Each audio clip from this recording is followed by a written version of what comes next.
So, as we said at the start, this is DiBella's Digest, the last one of 2023, might even be the first one of 2023. But let's look ahead a little bit to 2024. We were talking earlier about Ryan Garcia and how Tank Davis needed him. There now appears to be negotiations for Garcia to fight Devin Haney at 140. Haney recently a very impressive victor over Regis Prograis. Does Haney need Garcia perhaps even more than Tank did? Yeah, maybe.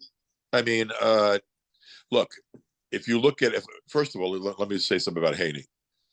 Kid is a sensational talent. And I've been saying that for a while, but he really is a gifted kid. I mean, and I've worked with him and his father, and they're their own fucking people, but they are honorable. Like you make a deal with them, you can take their word.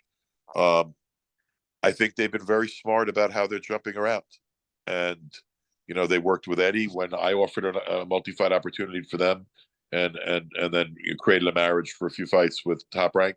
It allowed Devin to become an undisputed champion. They honored that deal. They moved back to get to do the Prograis fight, which was, they always believed, frankly, a perfect fight for them. And if you watch the fight, you know why. The completely dominant performance. The kid he's a young kid. I think he's going to become more and more exciting. I think he's just growing into his man strength. I think you saw at 140 a stronger, more aggressive, more fun Devin Haney to watch. So I think Devin's growing on his own, right? But Tank's an established pay-per-view star, right? It's when you look at the top three guys for pay-per-view, particularly in North America, in the US right now, it's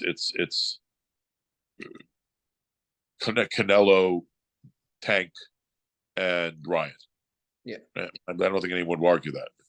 So, but Ryan's got an eraser. He's got punching power. He's fun to watch. He's a real good fighter. But Haney also presents a matchup that maybe Ryan likes. Haney's not a big puncher per se. He doesn't have that eraser that Davis has. True. Ryan has an eraser. Ryan's probably thinking, okay, maybe I can hurt this kid. I can get him out of there. For Devin, it's a no-lose proposition in the sense that he probably believes he beats and outboxes Ryan. But they're also I think they're smart guys business-wise, the Haney's, and they know how big Ryan is. So, yeah, I think that they would love that fight. I think it works for them in a big way. I think Ryan thinks it's winnable.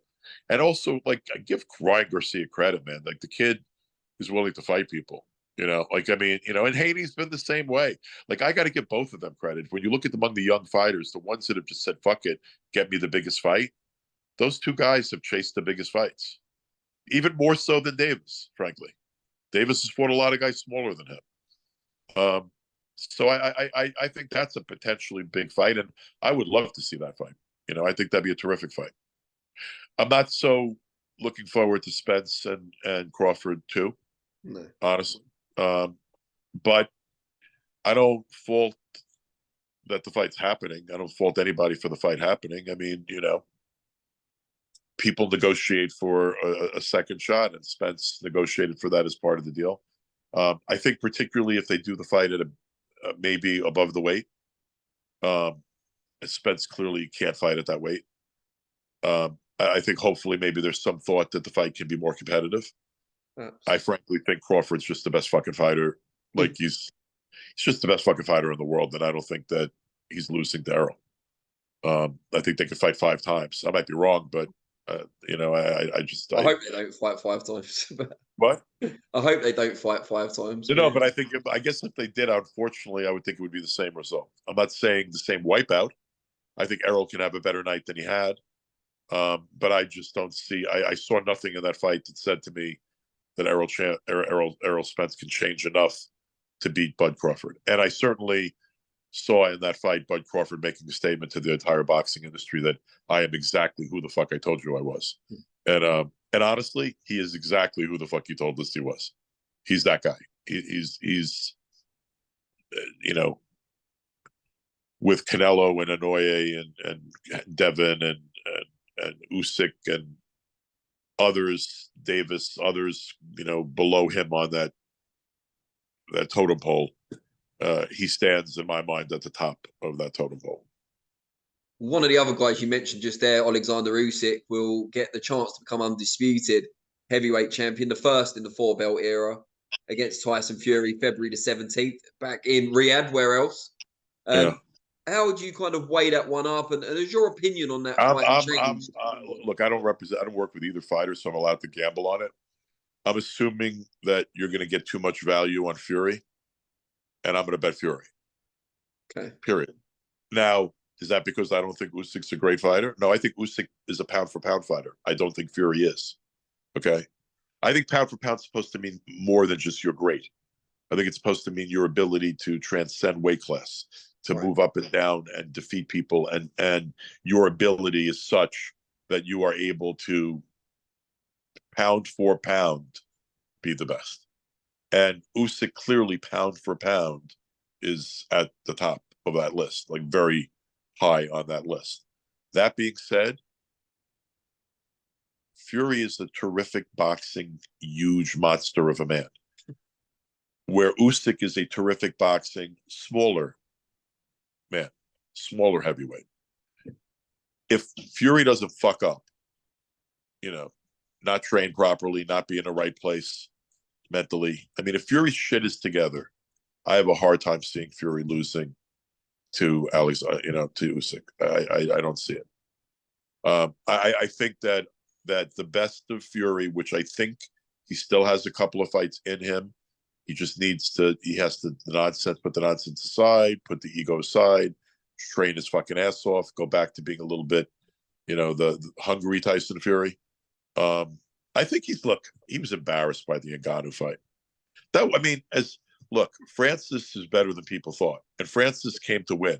Francis was in way better shape than Fury, and we could argue about whether Francis really won or not. I mean, I think he should have won just for Fury having the unadulterated gall to show up in that kind of shit shape. That being said, the fight could have gone either way. It wasn't a clear-cut domination by Ngannou. I mean, literally, Fury looking like he just got off his couch still almost won. I mean, he did win, and then whether you think he should have won is a different story, but he did that, obviously taking that fight lightly. It's not going to take Usyk lightly.